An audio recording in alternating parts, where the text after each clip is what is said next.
beautiful humans today. But yeah, you know when you've been at home for a few days and you've just sort of been pottering silently around the house and the only person that you've spoken to is your husband and the cat. Suddenly I'm like, oh, human interaction, need to form sentences and speak to people. So that is why my brain isn't braining today. But hello, how are we all? So beginner's call, let's talk about that for a second. So for anyone who's like, beginner's call, what the hell is that? Beginner's call is a company that Joel and I have started, a little business venture, and we're going to be holding theatrical workshops, both online, on Zoom, and in person. And today we announced that we are kicking things off with the Ozdust weekend, which sounds exactly like what you might think it is.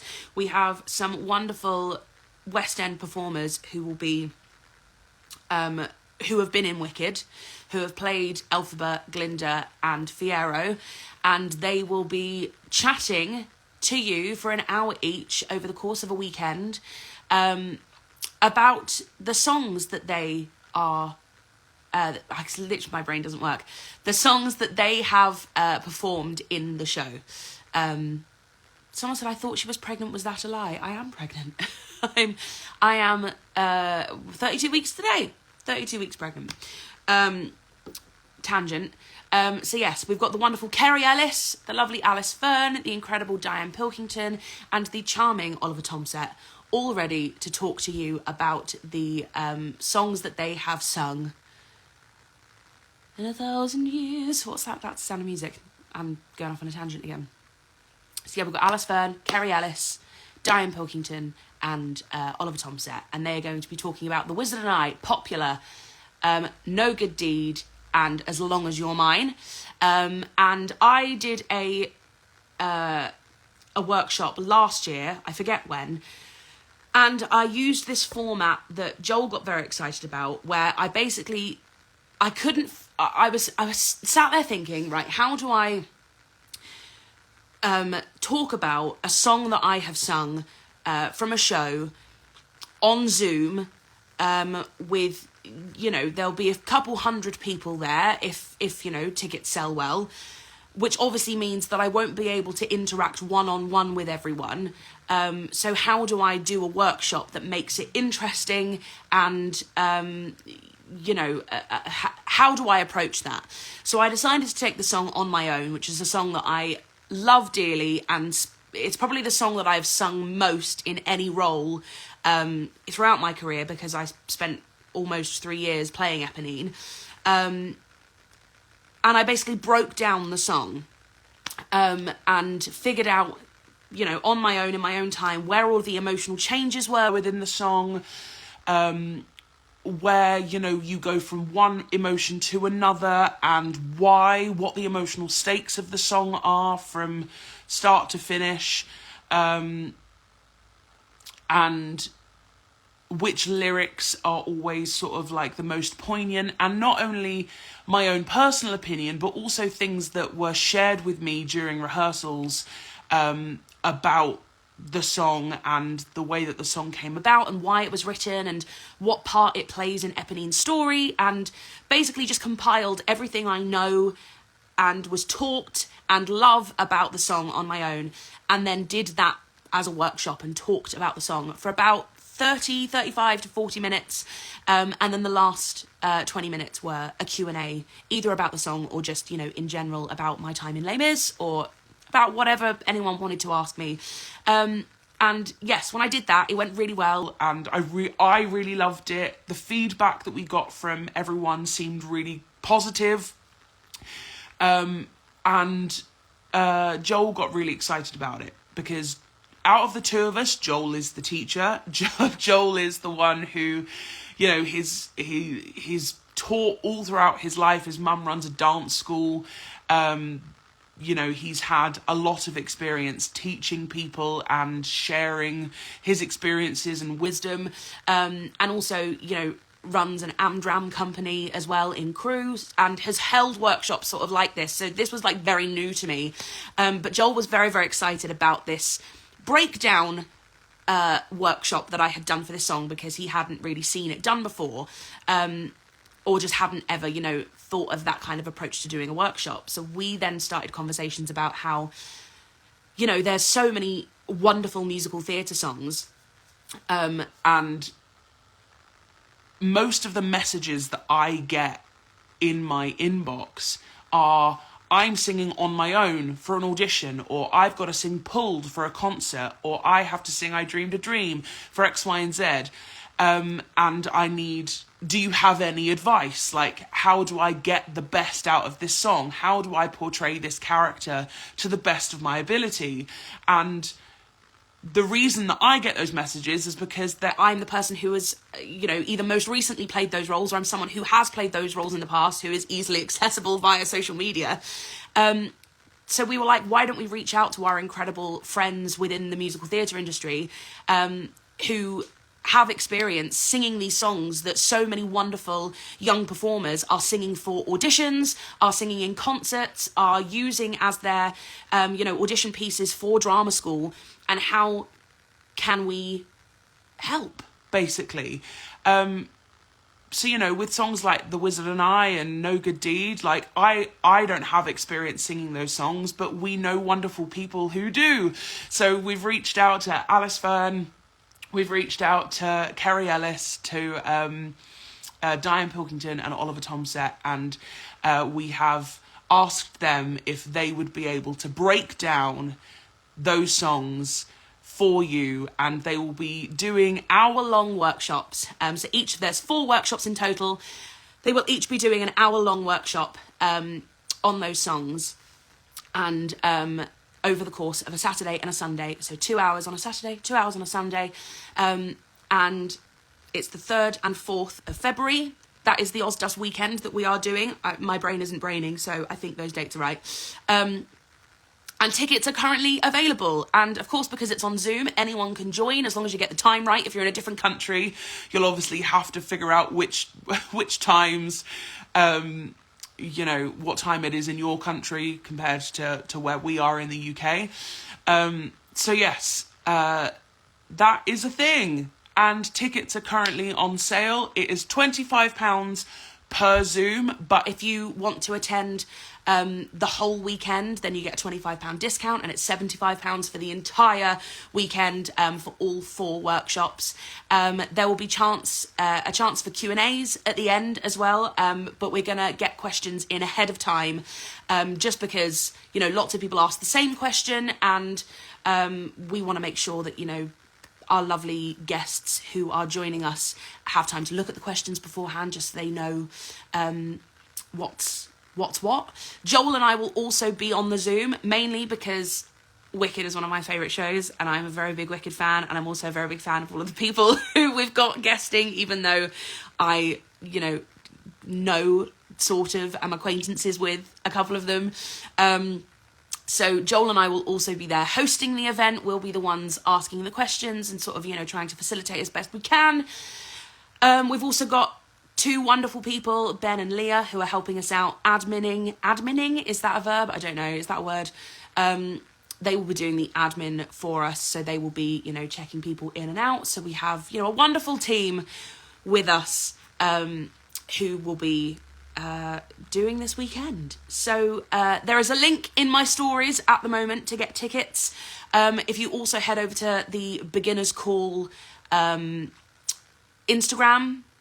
go and follow us for a start, but there's also a lot of information on there too. Moderating, that's what I meant, moderating, not adminning, for goodness sake.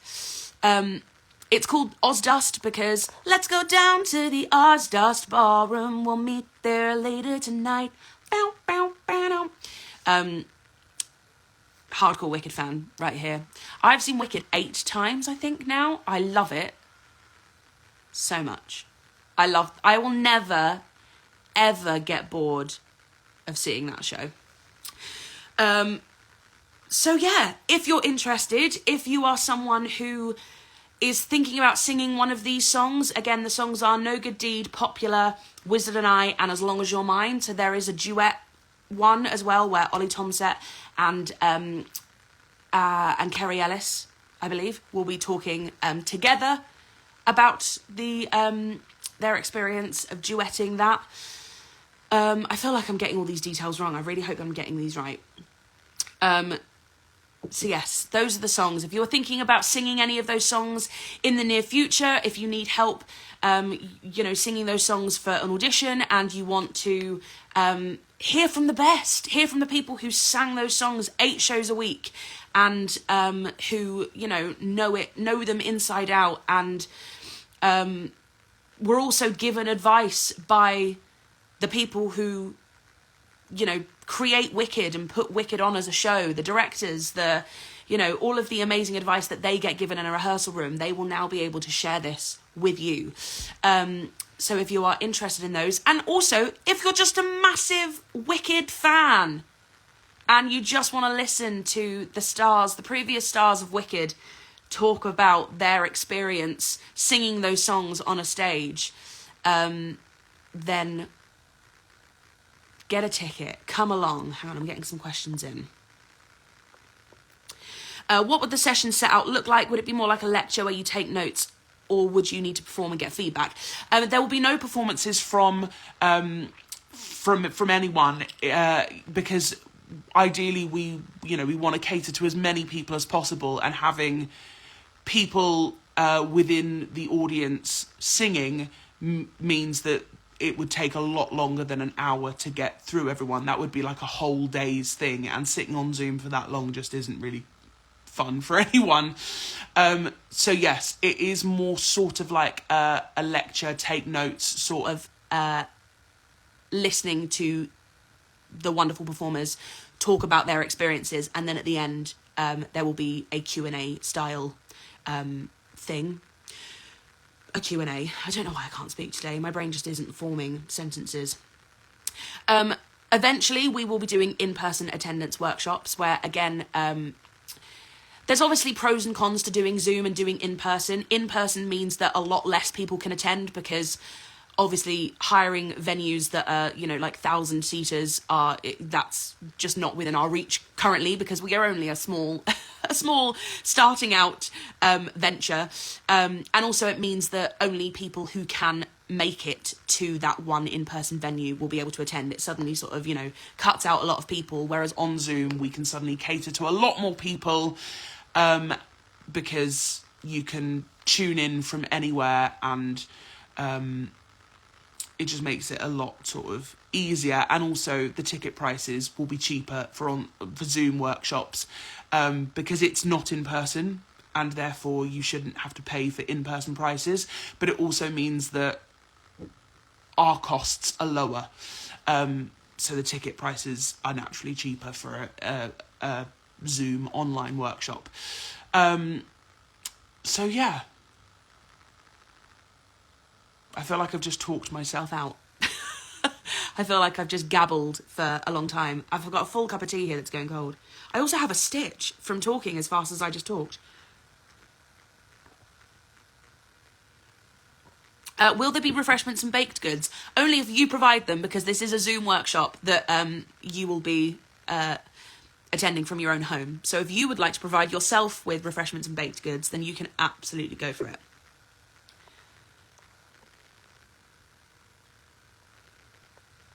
Bear with, I'm looking through the comments.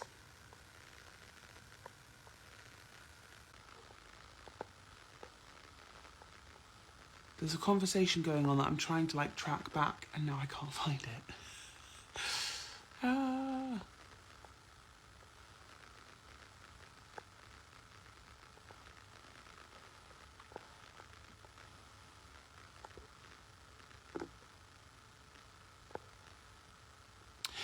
Have you considered hiring an access consultant to do inclusion and disability equality workshops, as they're also important backstage role?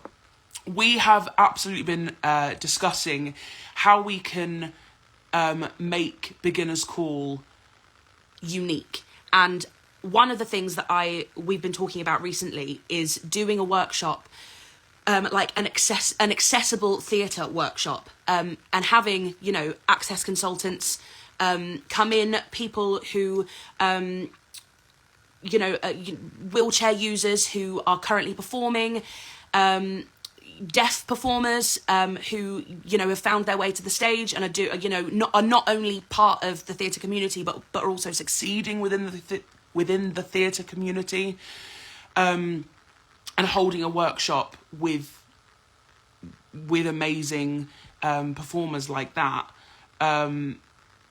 because I think it's so underrepresented, and I think part of the reason that you don't see as many disabled performers is because there's this idea that it's not an industry that they are welcome in.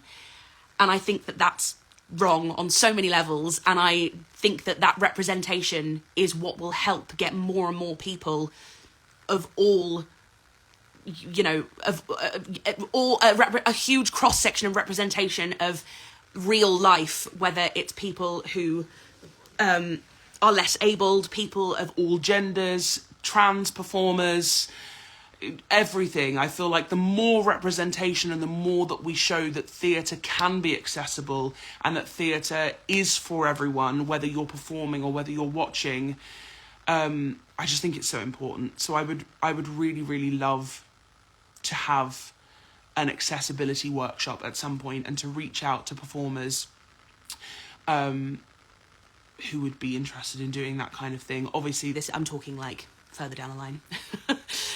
We're starting out small. I'm so sorry. I knew when I was saying that, I knew that wasn't the correct term. I'm so sorry. Differently abled, not less abled. I'm very, very sorry. And also the technical side of theatre as well. We really, really want to include people who work in wigs, wardrobe, lighting, sound, set design, costume design. You know, we want everyone who works in theatre, because I feel like so much focus goes on the performers, and, you know, as a performer, I completely understand why, because they are the people, they are the faces that you see on stage, and they are the people on the posters, and they are the people that gain the most like recognition through doing a show. So I get why the focus gets put on, and, you know, so many more people want to be performers. Is that right? Do more people want to be performers? I don't know. A lot of people, sorry, I just burped, I'm so sorry. A lot of people want to be performers. So the focus is usually put on the performing side of theatre. But then I also know a lot of people who are like, I couldn't think of anything worse than being on stage, but I want to work in theatre as a stage manager, as a deputy stage manager, as, you know, someone who works in LX, someone who works in, I want to be a wig maker for theatre. I want to do, you know, extreme makeup, and there's so many aspects of theatre that I think get overlooked. And, you know, we really just want to shine a spotlight on that as well. And we want to make sure that these workshops aren't just for people who, you know, are aiming to be in musical theatre one day, but people who just love theatre and just want to hear people's experiences. So yeah, I just think there's so much within the world of theatre that either gets overlooked or doesn't get explored enough that we would love to shine a spotlight on. So, yeah. Again, I feel like I've just talked myself round in circles. Yeah. So we're really excited about it, basically.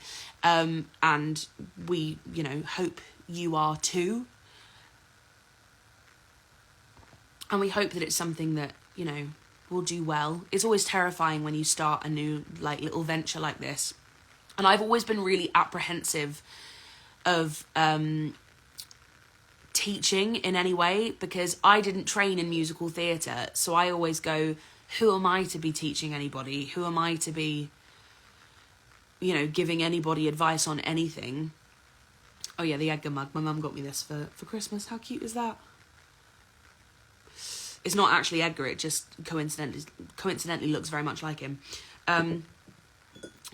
Yeah, so I've always just sort of thought, I didn't train, so who am I to pass any kind of advice or, wisdom on to anyone? But over the years, I've kind of been convinced that, as someone just said, thank you, Anne, experience does count. And even just sharing experience within the industry and about the industry counts for something. And not only that, if, we're getting people on board like the incredible, wicked previous cast members that we've got who are joining us, their experience and their training, their actual training, as opposed to my lack of training, it's, it all counts, and it's all interesting, and it's all valuable to young performers, I think. So yeah. And someone's just said, any advice for writers or writing for newbies? Again, that is also something we want to look at, musical theatre writing, and songwriting, and, script writing, and we'd love to get, musical theatre writers to do a workshop or a panel or something. So yeah. There's a lot of stuff that we're in talks, either actively in talks about at the moment, or we have it on our list to get going with. But again, we're cracking off. We're starting off with our Ozdust weekend, and tickets are available for that right now. So yeah, as someone said, will the workshops be lecture style, or will they be working with people? This weekend it will be lecture style, because working with people, it's just too many people to work with one-on-one when you do a Zoom call. If it were an in-person workshop, the format would of course be different, because Zoom and in-person obviously means that you have different parameters, and there's different there's upsides to both. In-person means that more people can attend, but it means that it is more lecture style. In-person means that less people can attend because of, it's in one venue, which not as many people will be able to get to. And also it will be in a venue that it will be a rehearsal room somewhere that you can't have hundreds of people crammed in, so it just means there will be less tickets available. However, it means that they will all be worked with more individually and on a more personal basis. So yeah. And hello, Joel. Joel's watching. So yeah. I think that's all I have to say about that. I think. It won't be, because I'm excited about it, so I will see another question and suddenly start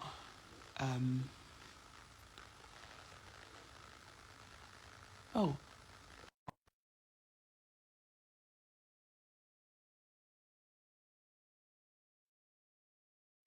No? Oh.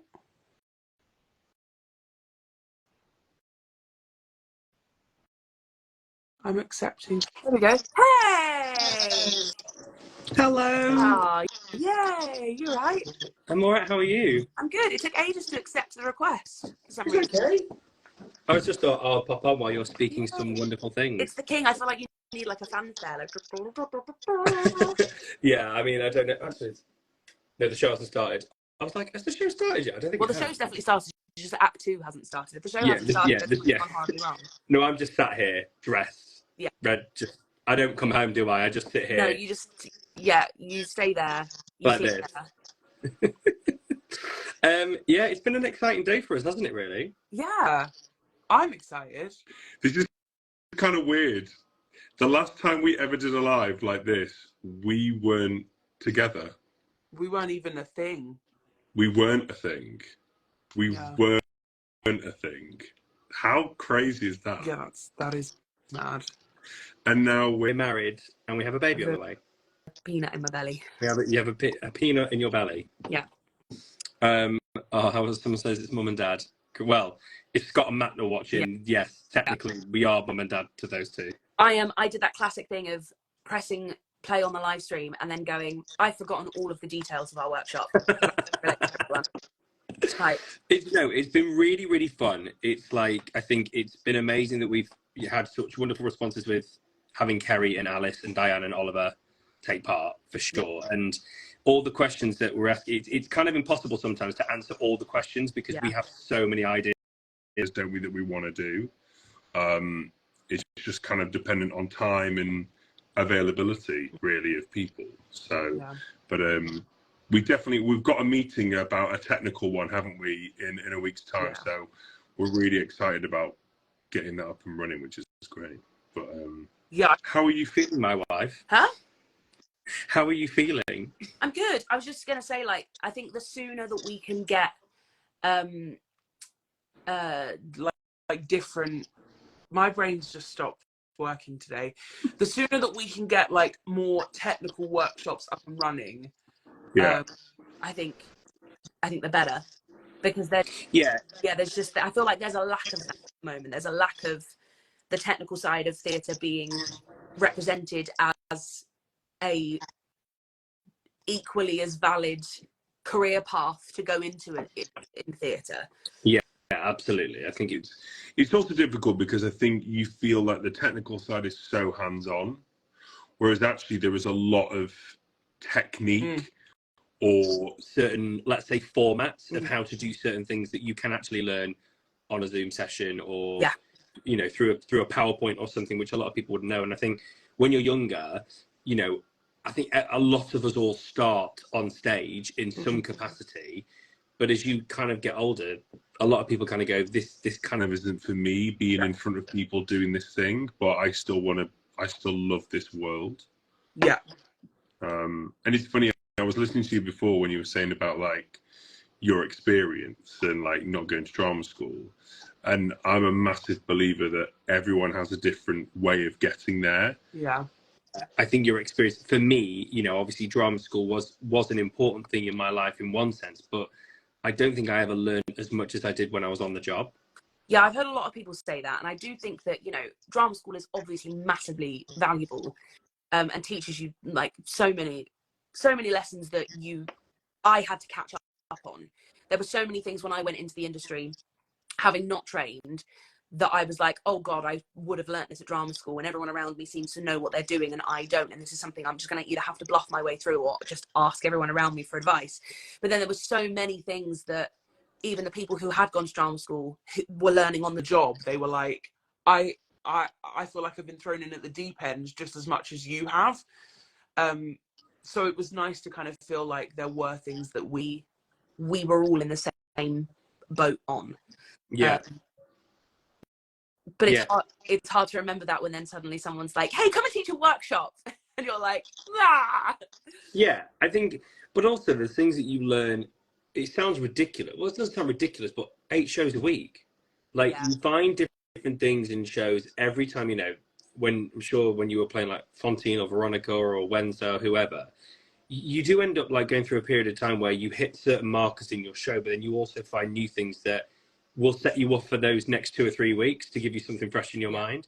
And I think it's quite difficult. You don't learn that at drama college. No. You don't learn how to do 8 shows a week. You definitely don't learn how to maintain 8 shows a week. And funny enough, I was saying to someone today, is you also don't learn how to rehearse one thing in the day and then perform at night, and like the tiredness. I mean, guys, I can't complain about tiredness on here to Carrie because she did panto while pregnant. So that wins hands down.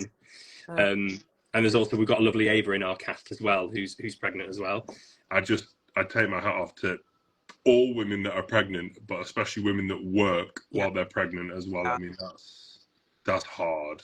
And again, maybe that's another idea for a workshop, having parents come in and talk about how they juggle being, you know, not just performers, but people who work in all aspects of musical theatre, but also still be mum and dad. Yeah, we also said we were going to look at having different actors, people that have, like, you know, either been physically impaired or things, you know, disabled actors that can come forward and say their experiences and how the world is changing for them. I think theatre is becoming more accessible on stage and off stage. Also, I think it would be really interesting to hear from those performers who, like, what we can do to try and make theatre more accessible. Because obviously there's things as able-bodied people we don't think of because we've never had to. And I think as soon as someone points out how ableist certain parts of our industry are, like, I can't remember what theatre it was. There's a theatre that doesn't have a disabled access toilet front of house, and they make you go to a different theatre to go to the toilet in the interval. Stuff like that, where you're like, obviously, I didn't know that until someone complained about it on Twitter, because I've never had to use a disabled access toilet before. And suddenly when you realise that, you're like, how is that fair in any capacity? Like, anyone would be furious to be told, oh, sorry, you actually can't use this toilet. You have to go across the street to a totally different theatre showing a totally different show than the one you've paid a ticket for. Like, it's ridiculous. It's a lot. And that's just like one example of you know, that being a massive disadvantage. And it's something that isn't talked about enough, because it's something that, you know, a lot of us only heard about because someone complained about it on Twitter and it blew up. I think if everyone knew about those things more, there would be more upheaval, there would be more talk about it, there would be more attention drawn to those things, and therefore those things would change more quickly. Well, the hope is that things would change more quickly. But unless we start those conversations, and unless we talk to the people who are impacted by those things, we won't, you know, you just don't know what you're fighting for. So I think I think it'd just be so interesting for everyone, for disabled performers, for anyone who is differently abled, who, you know, wants to be part of theatre, but also for able-bodied people to listen into those conversations and go, okay, this is also what we need to lift up these voices, and this is also what we need to shout about more, because even though it doesn't affect us personally, it affects so many other people who we want to be working with, that we want to be working alongside. So yeah, I've just talked myself. I've talked a lot. You've not just, but you've talked a lot of sense. I think to anyone that's watching and anyone that wants to, you know, is going to look forward to be part of any workshops we do, we are going to try and accommodate anything and everything. It just obviously takes time, and we want to get it right as well. And also, you know, there's elements of things that we will find that will work and things that won't work. And we have to go through that process to make sure that what we're trying to do is the right thing, you know.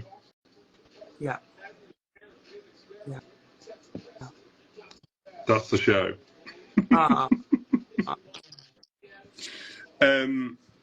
honestly, I had to say, just obviously thank you to my wife for coming on, because I was sort of mid-show and then I was like, oh, Carrie's on, so I came on just watched your little live, which was really cute. I love it. Have you? It's been it's one of those things as well. Like, obviously, actually, one thing before I do pop off is age restrictions as well, and age requirements. We have found that very difficult because we want to cater to so many people, but sometimes it is just so difficult. So we are going to make sure anyone here that is watching, please give us a follow and please message us with things that you would want us to look at, and so that we're going to try and take everything on board. The one thing I just can say is we can't always do everything at once, but we'll always try to do as much as we possibly can. Yeah, and if it's not this workshop, then it will be another workshop, and we're always going to try and make sure to do, you know, as much as we can for as many people as we can. Absolutely, and of course, absolutely. And also, we know that there's a lot of young people who want to be involved in these workshops, but we also want to make sure that we're getting the safeguarding right. Yeah. So, yes, there's a lot to think about, and we're not always going to get it right. But the more that everyone can give us, you know, feedback and, you know. And obviously, the aim is we would love to do more in person. Of course we would. Oh my God, of course. But you know, if you're living, for example, if you're overseas or you're up in Scotland or in Wales or whatever, it's a lot of money to come to London, to come to where we are and do a workshop. So if we can offer things online as well, it's just a win-win for everyone, really. But we are really looking forward to like in the future we couldn't travel as well. Oh yeah, of course. But obviously we need to get started and take baby steps before we get to the point where we suddenly start moving around. Literally baby steps, because we're having a baby. So we're setting a business up when you're about to give birth, which we're like, are we crazy? Yes, we are. But also, I was talking to Matt Hemley on the phone today, and he came up with the point that this is almost like the best time to do something like this, because if they're Zoom workshops, it means that I don't have to go anywhere. I can stay here and just be pregnant at my computer. Right. So yeah, he was like, it's kind of the perfect way for you to be at home and be pregnant, or, you know, be mum whilst also having a foot in the theatre industry. So I was like, yeah, that is totally right. It's a complete connection. I love it. Yeah, it's brilliant. I'm going to pop off and do my job. I'll probably go shortly after you, but thanks for joining. Yeah, and please give us a follow, and if you are free that weekend, please join myself and Carrie and Kerry and Oliver and Diane and Alice, because we think it'll be a lot of fun. And we've got some more in the pipeline, so keep your eyes peeled. But, I love you lots, my wife, and I'll see you very soon. Yeah. I'll see you at home. Yeah, I'll see you. I'll see you. I love you all. Bye. Bye. It's so funny because Joel and I FaceTime so often that when we suddenly do a live like that, I need to remember that this isn't FaceTime, and I can't say all of the inappropriate things I would probably say. Yeah, it's funny when you're talking to someone that you know on FaceTime, you suddenly have to remember that there are 914 people who are also watching, and I can't make inappropriate jokes and say naughty things to him on a live stream. So yeah, it's also I think also I love talking, so when we get talking about things like that, the cogs in my head start turning, and often I sort of end up like, I don't know, like staring off into the distance, thinking about all the things that I want to say and want to do, and you know where this can go in the future. But anyway, how long have we been married? We've almost been married for a year now. February the 12th is our year anniversary. So yeah, wild. But yeah, so our first workshop is the 3rd and the 4th of February, and yeah, exciting times. I will save this so that you can watch me struggle to tell everyone what the workshops actually are with my baby brain. But yes, I'm going to go now. Thank you so much for joining. Ticket link is in my story, and head over to the beginner's call. I should probably tell you why it's called beginner's call quickly. Beginner's call is so basically if you start a show, like if you were the person who is at the beginning of a show, you were on stage, you were the person who starts on stage at the beginning of a show, you were called a beginner. And you were part of a group of people called the beginners. And so you get a call that says beginners to stage. This is your Act 1 beginners call. Beginners to stage, please. And we also thought that, you know, there's a lot of people who are beginning within our industry, who want to start off in our industry. We just thought beginners call was a cool name that sort of, you know, encompassed an actual saying from, you know, from musical theatre that is said every day across the theatrical, you know, in every theatre in the West End and up and down the country, and in, you know, on Broadway. It's a phrase that is said over and over again every time a show begins. But also it references the people who are just beginning within our industry, who, you know, this is their call. This is their call to start their career in musical theatre. So yeah, I'm going to stop waffling. Thank you for joining, and hopefully I will see you at the Ozdust weekend.